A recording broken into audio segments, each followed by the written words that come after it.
2014ला मी आम आदमी पक्षातर्फे बारामती लोकसभा मतदारसंघातून उमेदवार म्हणून निवडणूक लढवत होतो. 16 एप्रिल 2014ला मला एक माझ्या मोबाईलवरती मेसेज मिळाला, ऑडिओ व्हिज्युअल, की अजित पवार यांनी दम दिलेला आहे. मी ती क्लिप ऐकली.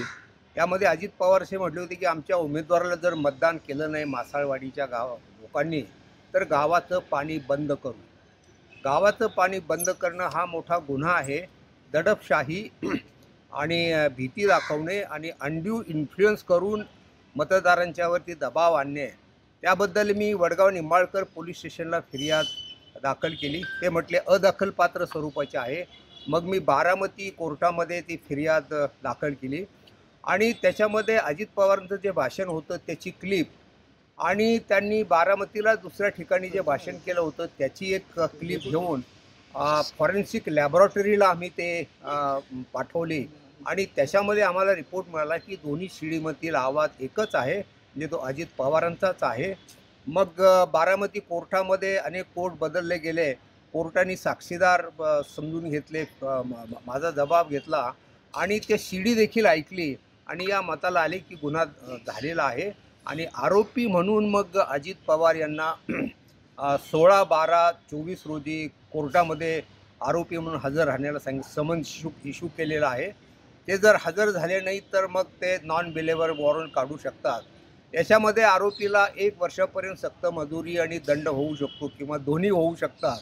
आणि अगदी कमीत कमी 10 रुपये जरी दंड झाला तरी पुढील 8 वर्षे त्यांना निवडणूक लढवता येणार नाही.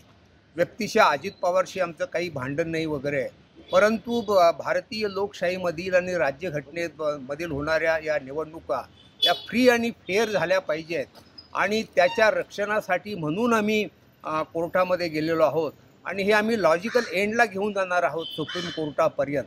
आमच्याकडे पुरेसा पुरावा आहे आणि या राज्यघटनेच्या रक्षणासाठी म्हणून आमची ही लढाई सुरू झाली आहे. सर, पण तुम्ही तब्बल 10 वर्षानंतर एवढा मोठा कालखंड लागला, नेमकं कोणत्या प्रोसेसमध्ये हे प्रकरण गेलं त्याबद्दल काय सांगताल? आणि ऐन निवडणुकीचे मतदान झालं, आता मतमोजणीला परवा जाऊ आपण सामोरे, त्या कालखंडात हा निकाल समोर आला आहे. एकंदरीत काय सांगताल त्याबद्दल?